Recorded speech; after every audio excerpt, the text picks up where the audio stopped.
15 ஆண்டு காலமாக அனைத்து இந்திய அண்ணா திராவிட முன்னேற்றக் கழக கூட்டணியில் இருக்கிறோம். 3 சட்டமன்றம், 3 நாடாளுமன்றம், இடைத்தேர்தல், இப்படி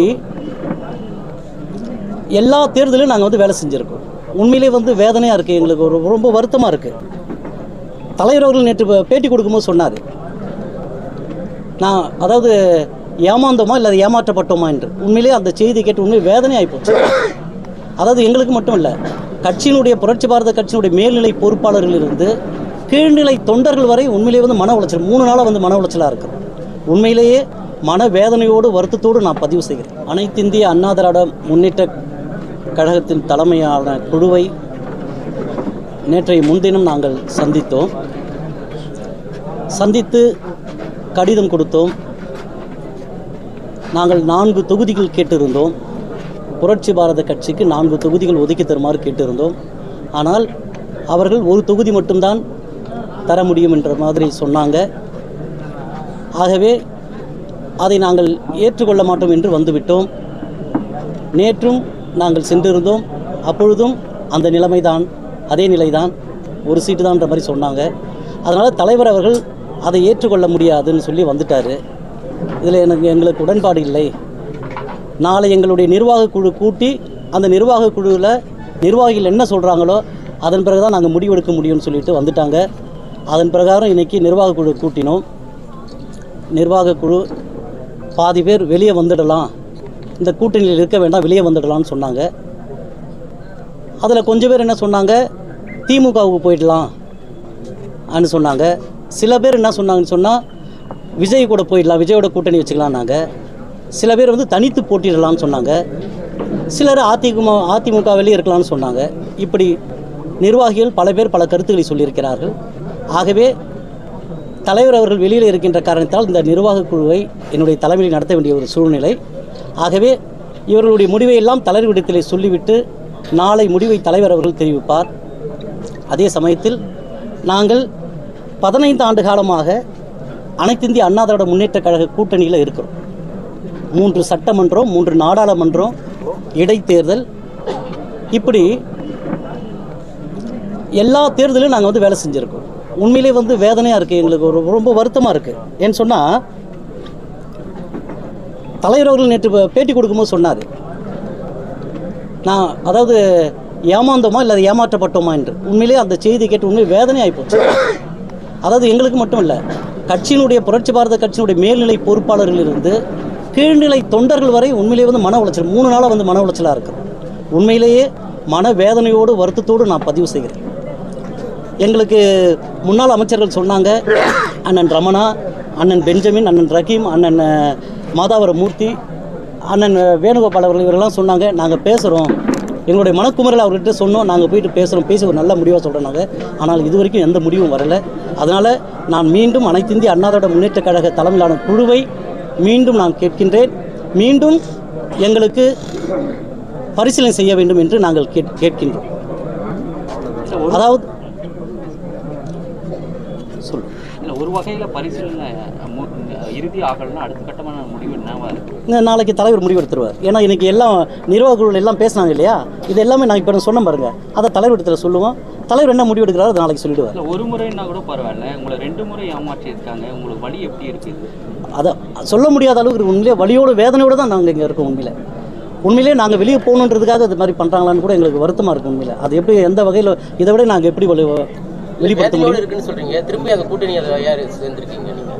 நாங்கள் இன்னும் முடிவு பண்ணலையே. இப்போ நிர்வாக குழு இது பண்ணியிருக்காங்க, நிர்வாக குழு கேட்டு தான் நாங்கள் வந்து அதனால தான் நாங்கள் சொல்கிறோம், மீண்டும் வந்து தலைமை வந்து அனைத்து இந்திய அண்ணா திராவிட முன்னேற்ற கழகத்துடைய தலைமை இதை மறுபரிசீலனை செய்ய வேண்டும். எங்களுக்கு குறைந்தது ஒரு 2 தொகுதியாவது கொடுக்கணுன்றதுக்காக பரிசீலனை செய்யணும் நாங்கள் சொல்கிறோம். கட்சியினர் யாராவது உங்களுக்கு தொடர்பு கொண்டு பேசியிருக்காங்க? இல்லை.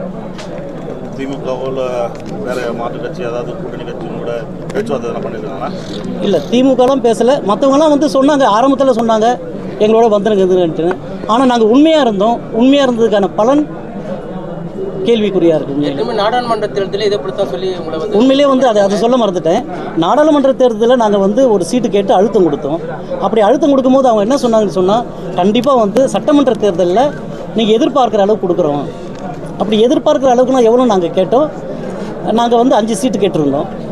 இல்லை 5 சீட்டு முடியாது, 2 சீட்டாச்சும் நாங்கள் கொடுக்குறோம். இல்லை நாங்கள் 2 சீட்டு ஒத்துக்க முடியாதுன்னு சொன்னோம். அதற்கு பிறகு அவங்க என்ன சொன்னாங்கன்னு சொன்னால், இதே குழு நாடாளுமன்ற குழு சொன்னாங்க, நாங்கள் 3வது சீட்டுக்கு நாங்கள் வந்து பரிசீலனை பண்ணுறோம், அந்த டைமில் கூட்டணி எப்படி இருக்கோ அதை பார்த்து நாங்கள் கண்டிப்பாக 3வது சீட்டும் கொடுக்குறோம் என்றதான் சொன்னாங்க. அந்த நம்பிக்கையில் தான் நாங்கள் இது வரைக்கும் இருந்தோம்.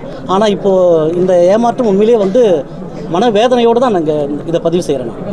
நெருங்கிடுச்சுன்னா கிட்டத்தில் யாரை கூட்டணி வைத்தான ஐடியாவில் இருக்கீங்க சார்? இப்போ திமுக கூட்டணியோ இல்லை தாவேக கூட்டணியோ கதவு திறந்தா நீங்கள் அதில் போய் சேர வாய்ப்பு இருக்கா? புரட்சிப்பாரு இல்லை, நாங்கள் வந்து நான் தான் சொல்கிறேன், தலைமை பரிசீலனை செய்யணும்னு சொல்கிறேன். நான் அனைத்து இந்திய அண்ணா திராவிட முன்னேற்ற கழக தலைமை குழுவை வந்து திரும்பவும் வந்து மறுபரிசீலனை செய்யணும்னு தான் நாங்கள் கேட்குறோம். சரி, தொடர்ந்து ஏமாற்றப்பட்டே வரீங்கன்னு சொல்கிறீங்க. பரிசீலனை செஞ்சு மறுபடியும் கூட்டணி இருந்தீங்கன்னா கரெக்டாக இல்லை, நாங்கள் கேட்ட தொகுதி கேட்டால் கண்டிப்பாக இருக்க தானே போகிறோம்.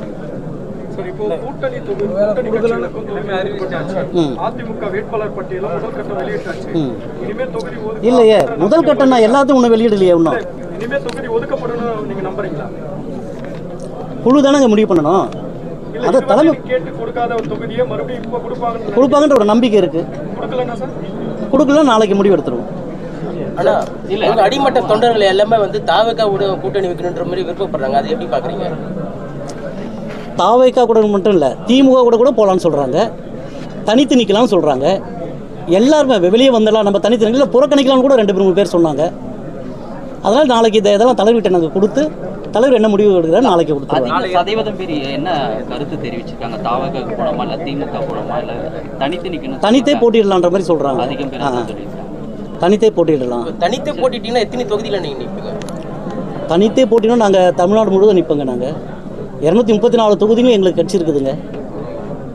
இப்போ 2 சீட்டாவது உங்களுக்கு ஒதுக்கணும் அப்படின்னு கேட்குறீங்க கடைசியாக. அந்த 2 சீட்டுனா யார் நிற்கிற வாய்ப்பு இருக்குது சார்? அது தலைமை தாங்க முடிவெடுக்கும். இதே நிர்வாக குழு திரும்ப கூட்டுவோம். 2 சீட்டு கொடுத்தாலும் இதே நிர்வாக குழு கூட்டி நிர்வாக குழு என்ன சொல்லுதோ அதை தான். அந்த 2 தொகுதி நீங்கள் என்ன தொகுதி கேட்குறீங்க? அதாவது திருவள்ளூர், காஞ்சிபுரம், செங்கல்பட்டு, வேலூர் இந்த மாவட்டத்துக்கு உட்பட்ட தனி தொகுதி எல்லாமே எழுதி கொடுத்து அதில் 4 தொகுதி நாங்கள் கேட்டிருந்தோம்.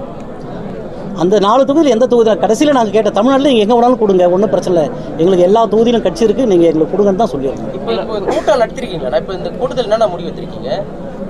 இந்த கூட்டத்தை நிர்வாக குழு என்னென்ன பேசுகிறாங்களோ எல்லாமே குறிப்பு எழுதி வச்சுருக்கோம். அந்த குறிப்பை நாளைக்கு தலைவர்கிட்ட கொடுத்து தலைவர் அதுக்கு என்ன முடிவு எடுப்பாரு நாளைக்கு எடுத்துருவாங்க. இப்போது அவரோட மகளுக்கு சீட்டு கேட்கறதா ஒரு இது இருக்கு, அது நீங்கள் எப்படி? அதெல்லாம் வதந்திங்க அதெல்லாம். சார், இப்போ தொடர்ந்து மறுபடியும் கேவி குப்பத்தில் கொடுத்த தொட்டு தான் இப்போ அங்கேருந்து வெளியே வரணும்னு ஒரு முயற்சி பண்ணிக்கிறீங்க. புரியல. கேவி குப்பத்தில் கொடுத்த தொட்டு தான் அங்கே தேர்தலில் வெற்றி பெற முடியாத ஒரு சூழ்நிலை இருக்குது அப்படின்ற மாதிரி சொல்லியிருக்காங்க. இது நீங்கள் எப்படி பார்க்குறீங்க? அது யார் சொன்னது? அப்படிலாம் ஒன்றும் கிடையாது. சமூக வலைதளங்களில் ஃபுல்லாக அப்படி தான். அங்கே எங்களுக்கு நல்லா இருக்குங்க தலைவர். அதாவது அந்த தொகுதியில் இருக்கிறது எந்த இது வரைக்கும் யாருமே செய்யாத அளவுக்கு தலைவர் சட்டமன்ற உறுப்பினர் அங்கே போன பிறகு நிறைய செஞ்சுருக்காரு. அந்த மக்களே வரவேற்கிறாங்க தலைவரை. நீங்கள் தான் நிற்கணும்னு சொல்லி எல்லா மக்களும் அங்கே வரவேற்கிறாங்க. ஒரு வகையில் பட்டியலின தலைவர்ன்றதுக்காகவே அதிமுக புறக்கணிக்குதுன்னு நினைக்கிறீங்களா? இல்லை திமுகவில் கூட அந்த அதிருப்தி தெரிவிச்சிருக்காங்க. தமிழகத்தில் உள்ள திராவிட கட்சிகள் பட்டியலினத்த தலைவர் புறக்கணிக்க நினைக்கிறாங்களா? அதுதான் எங்களுக்கு வேதனையாக இருக்குது. அதுதான் எங்களுடைய வேதனையை நாங்கள் எப்படி வெளிப்படுத்துறதுன்னு தெரியல. உண்மையில் எங்களுக்கு உண்மையை வேதனை, அதான் சொன்னேன், மன வேதனையோடு வருத்தத்தோடு நான் அதை பதிவு செய்கிறேன்.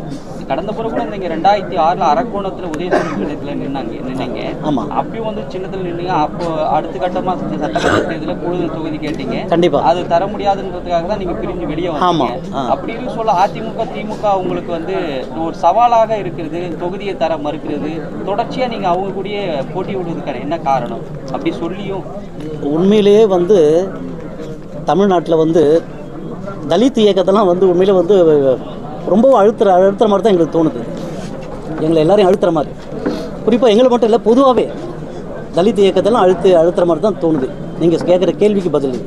கடந்த 2021 தேர்தலில் 0.4% ஓட்டு வாங்கினா தேமுதிக கூட்டணியில் 10+ ஒரு தொகுதி கொடுத்துருக்காங்க. ஆனால் போன எலெக்ஷனில் 8% மேலே ஓட்டு வாங்கினா விடுதலை சிறுத்தை கட்சிக்கு 8 தொகுதி கொடுத்துருக்காங்க. ஸோ இப்போ உங்களுக்கு பார்த்தீங்கன்னா நீங்கள் இத்தனை வருஷமாக அதிமுக கூட்டணியில் இருக்கீங்க, பட் நீங்கள் வந்து புறக்கணிக்கப்பட்டு ஒரு தொகுதி தான் இருக்குது.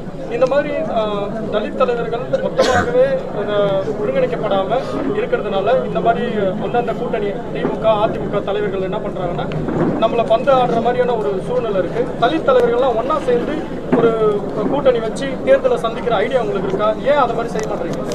கண்டிப்பாக அதுக்கான ஒரு சூழ்நிலை கண்டிப்பாக அமையும். வருங்காலத்தில் கண்டிப்பாக அமையாது. இப்போ ராஜபாளையத்தில் பொது தொகுதியே ஜான் பாண்டியன் ஐயா கொடுத்துருக்காங்க.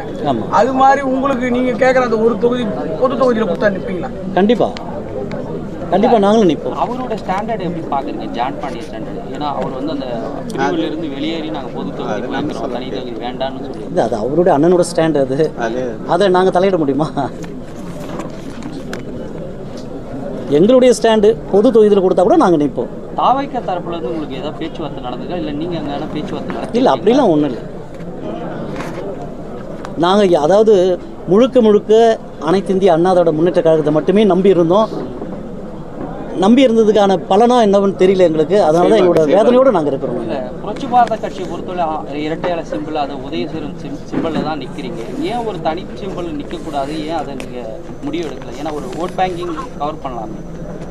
கண்டிப்பாக நாங்கள் இந்த தேர்தலில் கூட தனி சிம்பிள் நின்னாலும் நிற்போம். வாய்ப்பு இருக்குது, அதுக்கான வாய்ப்பு இருக்குது. நிலைப்பாடு நாளைக்கு தலைவர் எடுப்பாருங்க. அந்த நிலைப்பாடு நாளைக்கு எத்தனை மணிக்கு அறிவிக்கிற மாதிரி இருக்கு? அதையாவது சொல்லியிருக்காங்க. நாளைக்கு இப்போது இல்லை, இன்னும் அதை பற்றி சொல்லலை. ஆனால் நாளைக்கு அறிவிச்சிடுவாங்க தலைவர்.